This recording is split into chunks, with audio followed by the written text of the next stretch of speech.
morning, everybody, and you're all welcome. On behalf of the Sister Anya Historical Society, I would like to welcome you all here today to mark a very historic date in our town's history. 100 years ago today, February the 13th, 1922, the soldiers of the Northamptonshire Regiment paraded out the front gate of the then Richmond Barracks, and in doing so, they ended 112 years of British Army occupancy in the town of Templemore. I would like to welcome the local Thomas MacDonagh Pipe Band, members of the Pierce McCann branch of Tree Ferra, Superintendent Brian Conway, representing An Garda Síochána. I would like to give a special Céad Míle Fáilte to members of the Scott, Walsh, Kennedy and Deegan families present here today, who all had family members also present here 100 years ago. To begin today's proceedings, the Colour Party will now perform a flag ceremony at the flagpole at the reception area.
Many people say they haven't much interest in history, but when it comes to something local, the ear always tends to cock.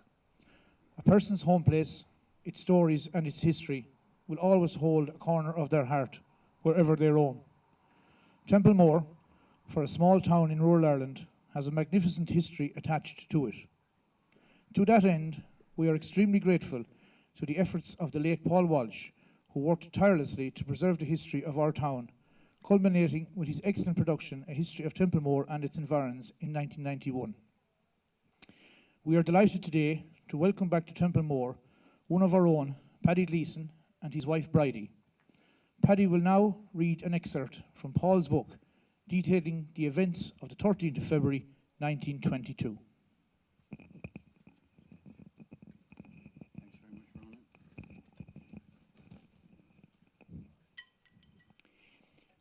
In July 1921, after almost 800 years, the British authorities agreed to a truce to end the War of Independence and to withdraw their forces from most of Ireland. After the truce, long sessions were held by the Irish and the British delegates in London to discuss the terms for an Anglo-Irish treaty. When the results of all of those deliberations were brought back to Dáil Éireann in Dublin, the treaty as signed by the delegates was passed by a majority of some 7 votes, with 64 deputies in favour of the treaty and 57 against. Soon afterwards, from all over most of Ireland, British forces were preparing to evacuate the strongholds which they had occupied for so long. The same arrangements, the departure arrangements, were underway here in Templemore, in particular where the British posts were preparing to close, in particular here, which was then known as Richmond Military Barracks. So early in 1922, and I'm speaking the words here of Paul Walsh, the late Paul Walsh, my father, John Walsh, auctioneer, he received instructions from the British War Office to dispose of the entire contents of Richmond Barracks.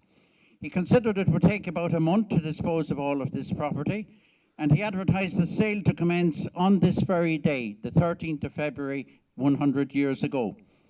However, about 2 weeks before the advertised sale, he got another telegram from the British War Office stating, "Cancel sale as advertised, as Richmond Barracks and all of its contents have been handed over unconditionally to the Irish Provisional Government." Anyway, there were many items of equipment owned by the Canteen Board and many personal effects belonging to the various officers. The date was allowed to stand for this limited sale here in the back of the barracks. So on the 13th of February 1922, the preparations for this auction were going on in the barracks square, while the Northamptonshire Regiment was preparing to depart here from the front square. As far as Paul knew at the time, it was not generally known that the British troops were actually leaving on that day. But whether it was the advertisement for the sale or rumours or whatever, the Bush Telegraph I suppose, that the barracks was being vacated, there was a lot of people, quite a number of people, waiting outside the barrack gate here beside us. At this time, the regiment was drawn up in companies outside the officers' mess. After a while, the regimental colours were formally marched here on parade. There was no band. Lovely to see the Thomas MacDonagh band here today, but no band on that occasion. In fact, unlike, for example, the big handovers in Dublin Castle, there was no formal handover as such that day. Essentially, one group left and our own group arrived, simply, but no actual handover. The commanding officer of the Northamptonshire, Major Phibbs, he took the parade and he gave the order as follows: the parade will advance in column of route number 1 company leading. And then he took his post at the head of his regiment to lead the last British unit out of Templemore Barracks after they had occupied it for nearly 112 years. While they were marching across the square to the gate here behind me, beside us, my late father, that's John Walsh, auctioneer, he was in the back square and the sale would be held. But Paul Walsh was standing just here, inside the main gate where his sons are standing and his grandsons today, watching the parade marching out. A teenager, but knowing he was only 14 at the time, but Paul knew that day that he was very much watching history being made. And if I may add something that's not in the text, it's amazing that as a 14-year-old that he took every detail so carefully into his head and then in later life documented it so well in his book, A History of Templemore. Otherwise, quite frankly, we wouldn't have a clue what happened that day, probably, except bits and pieces of accounts, other than the first-hand account of Paul Walsh.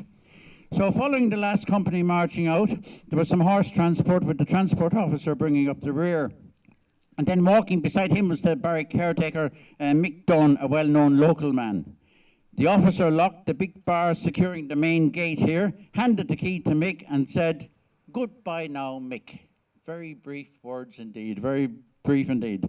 And they shook hands.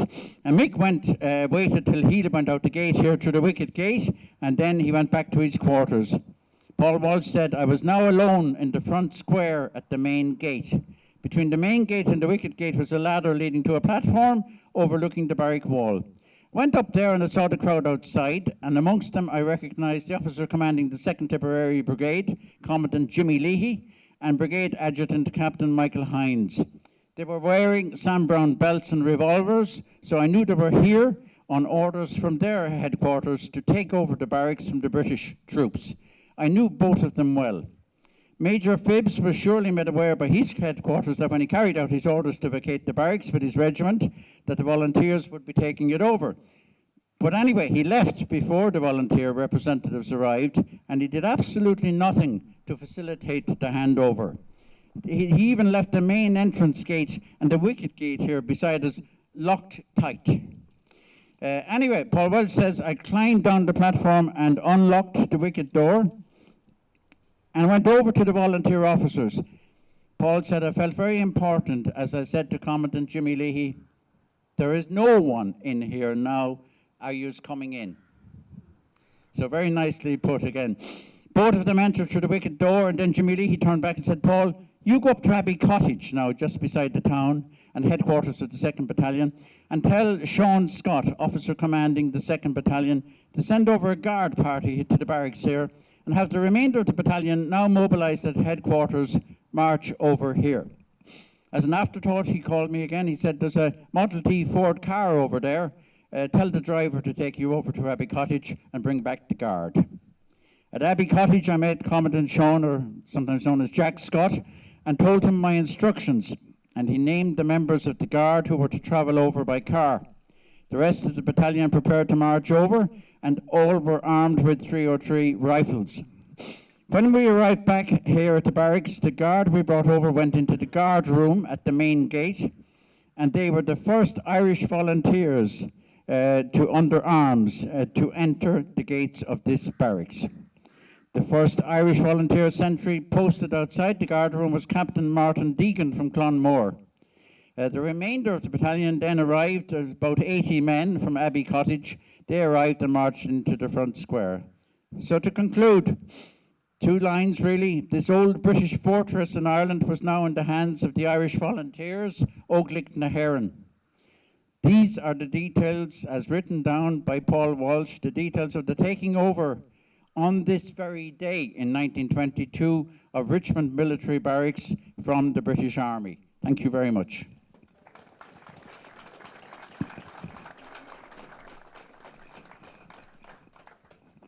Thank you, Paddy. I would now like to invite Willie Fogarty to sing the beautiful anti-war song written by American singer-songwriter Pete Seeger entitled "Where Have All the Flowers Gone?"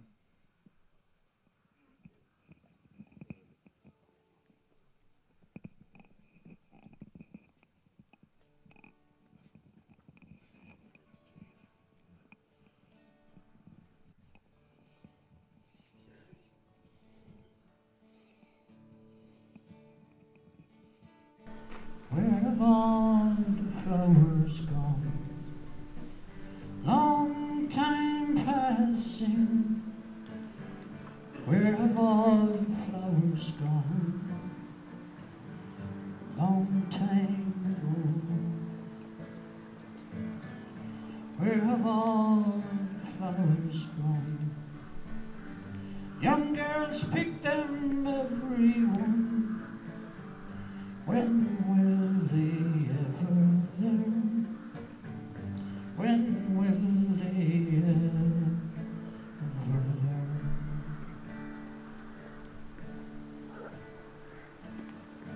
Where have all the young girls gone?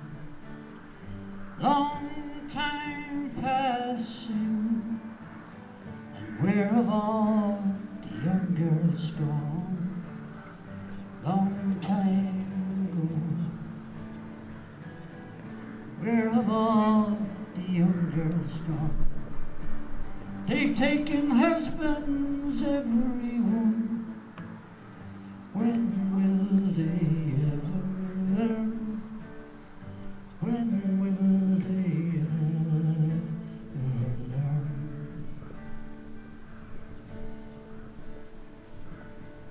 Where have all the young men gone? Long time passing. Where have all the young men gone? Long time ago. Where have all the young men gone? They've taken uniform, everyone. When will they ever learn? When will they ever learn?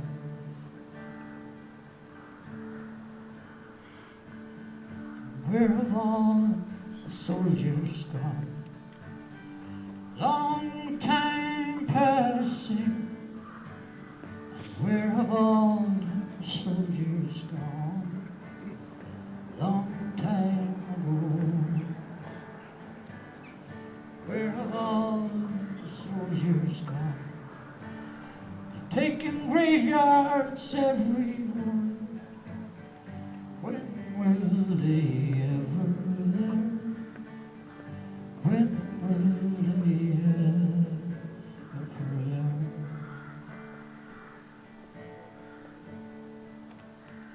Where have all the graveyards gone? Long time passing.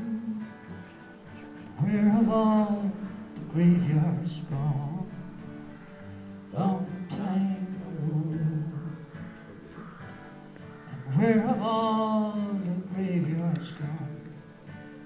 They've grown flowers, everyone. When will they ever learn? When will they ever learn?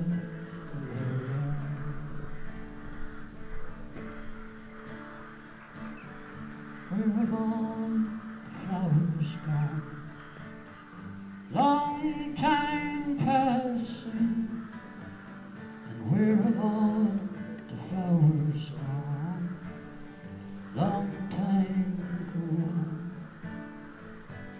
And where have all the flowers gone? Young girls pick them, everyone. When will they ever learn? When will they ever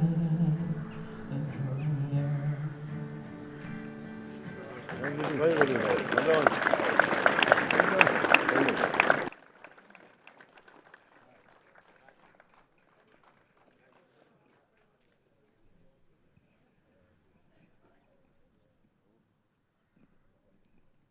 Also, too, I'd just like to make an announcement that we have Sean Hogan and Johnny Connors here today, and they have put together a beautiful book. It's Tipperary in the Decade of Revolution, 1914 to 1924.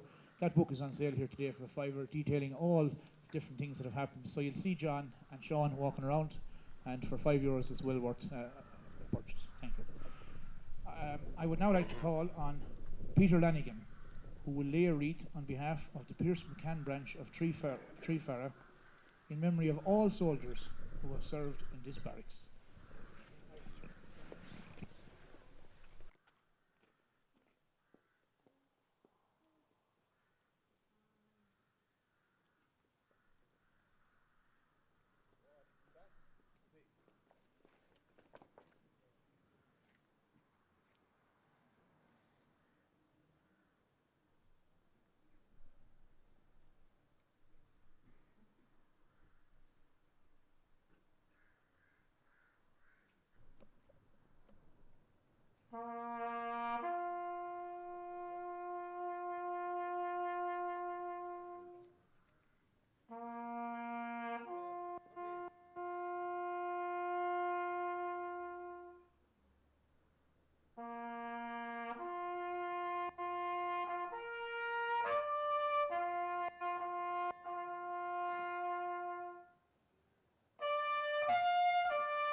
I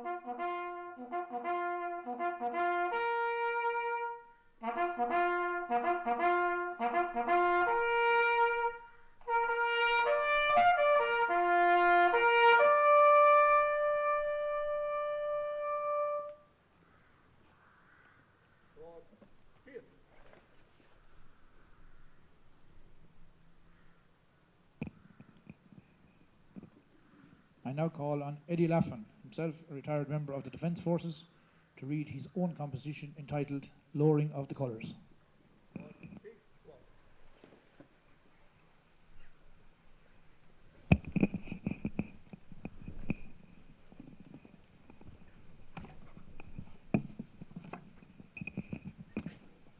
Hello everyone. If I may, I would like to thank the organising committee for inviting me here today to mark this historical occasion, and in particular Ronan Lucknan for inspiring me to write this short poem. I dedicate this poem to my grandsons Éanna Laffan and Cillian Laffan from Clebanathurles, in the hope that many years from now it may give them both reason to ponder and reflect on this special occasion. As a footnote, if I may, I would like to add that the first soldiers to reside in the barracks were members of the 5th Garrison Battalion. That was in 1811. And the last and probably the longest soldier to reside in the barracks was our very own, the late Corporal Shawnee Dunn, God rest his soul. His father, Michael Dunn, was the caretaker on duty the day that the Northamptonshire Regiment departed from the barracks.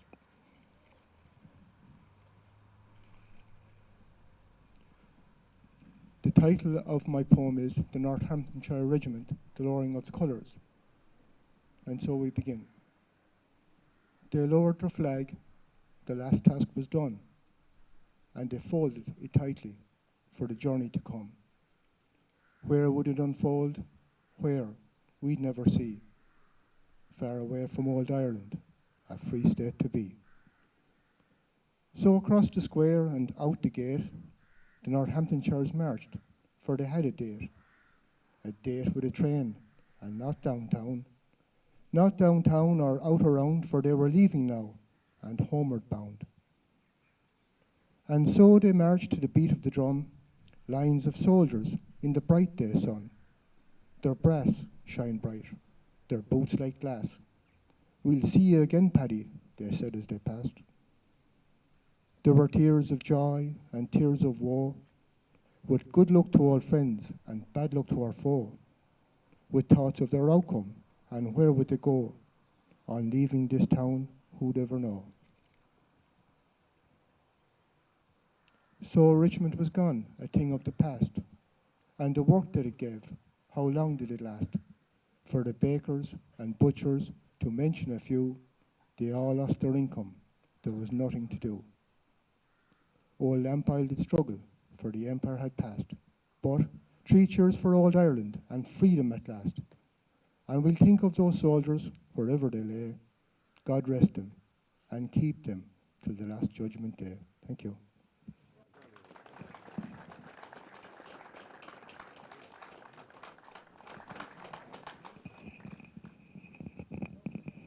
Thank you, Eddie, for an excellent poem. Following the evacuation of the British Army troops, Templemore awoke to a new dawn on February 14, 1922.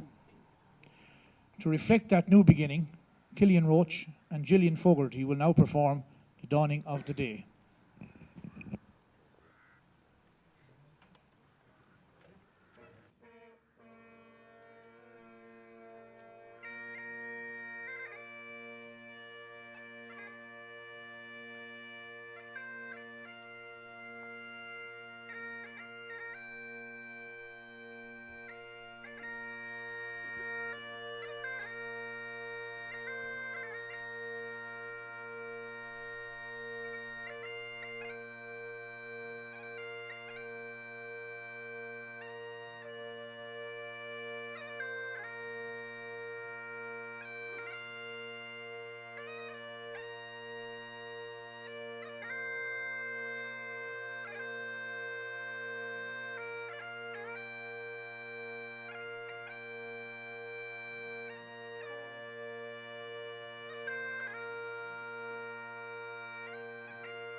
I would now call on everybody to stand to attention, please, for Oran Naveen.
I wish to thank everybody involved in the organisation of this event, and especially to the Garda College for facilitating us.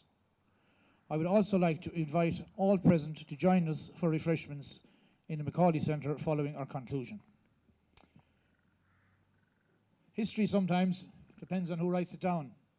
So Paddy had referred to the fact that there was no band here 100 years ago. However, Jack Day of Bank Street, many years later, relayed to Joe Barry that he recalled the tune the Northamptonshire Regiment played as they paraded out the main gate. To conclude today's events, that tune, Let Aaron Remember, will now be performed by the Thomas MacDonagh Pipe Band. We invite all here present to march behind the band as they parade out the main gate, just as the Northamptonshire Regiment did on this day 100 years ago. And isn't it quite ironic, as we all now look at the gate